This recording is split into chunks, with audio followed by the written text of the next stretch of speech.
नहीं मोदी जी ऐसे नहीं चलेगा, बिल्कुल गलत बात है, ये बिल्कुल गलत बात है। लालू जी और अखिलेश तुम बोल क्यों नहीं रहे हो? देखो मोदी जी अपना दूसरा हाथ लगा रहे हैं। इस हाथ पंजे की कुश्ती में सिर्फ एक ही हाथ लगा सकते हो, दूसरे हाथ से ये डंडा पकड़ो जैसे मैं पकड़ा हुआ हूँ। क्या बताऊँ, अभी मेरा हाथ गिरते गिरते बचा। वो तो ये कहूँ मैंने दूसरा हाथ लगा के हाथ को रोक लिया। अगर मैं ये बात इन सब लोगों के सामने कहूंगा तो बेइज्जती हो जाएगी, अपनी बात तो बनानी ही पड़ेगी। हाँ राहुल क्या कह रहे हो? वो तो मैं दूसरे वाले हाथ को पहले वाले हाथ यानी कि जिससे मैं कुश्ती लड़ रहा हूँ उस वाले हाथ पर इसलिए लगा रहा था क्योंकि उसमें खुजली मचने लगी थी, खुजला रहा था मैं। बहाने बहुत बनाते हो मोदी जी, अभी आपका हाथ गिरते गिरते बचा, वो तो ये कहो दूसरे हाथ से आपने रोक लिया। राहुल तुम गलत समझ रहे हो, मैंने रोका नहीं है, मैंने तुम्हें बताया नहीं जिस हाथ से मैं पंजा लड़ा रहा हूँ उसमें खुजली मचने लगी थी इसीलिए मैं खुजाने लगा था। मोदी जी आप गलत बोल रहे हो ना, आपका हाथ वाकई में गिरते गिरते बचा।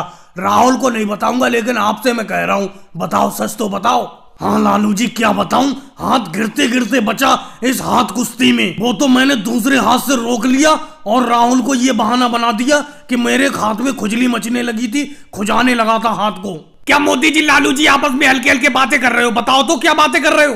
थोड़ी देर और रुक जाओ, आपका हाथ ये पंजा गिरा ही दूंगा मैं आज। आज तक तो राहुल तुम गिरा नहीं पाए हो, अब कैसे गिरा दोगे? मुझे ये लगता है इस बार के भी हाथ पंजे की कुश्ती बराबर पे छूटेगी, जैसे हर साल आपके हाथ पंजे की कुश्ती बराबर पर छूटती है। लेकिन मोदी जी एक बात बताऊं, आपका हाथ अभी गिरते गिरते बचा था, वो तो ये कहो आपने दूसरा हाथ लगा लिया। अखिलेश तुम भी ऐसी उल्टी सीधी बातें कर रहे हो, अभी मैंने तुम्हें बताया नहीं मैंने दूसरा हाथ ऐसी थोड़ी लगाया, मैं सिर्फ एक हाथ से दूसरे हाथ को खुजा रहा था, खुजली मच रही थी मेरे हाथ में। देखना इस बार मैं हाथ पंजे की कुश्ती में इस राहुल के हाथ को गिरा ही दूंगा। मोदी जी कहना बहुत आसान है लेकिन मुझे आसार अच्छे नहीं लग रहे, कहीं आपका हाथ ही ना गिर जाए। जल्दी से इस हाथ पंजे की कुश्ती को खत्म करो। लालू जी लग तो ऐसा ही रहा है, इस कुश्ती को यही खत्म करना पड़ेगा। राहुल अब बहुत टाइम हो गया, इस हाथ पंजे की कुश्ती को यहीं पे समाप्त करते हैं, इस कुश्ती का परिणाम नहीं निकल पाएगा। और भाई लोगों वीडियो को लाइक करो, चैनल को सब्सक्राइब करो।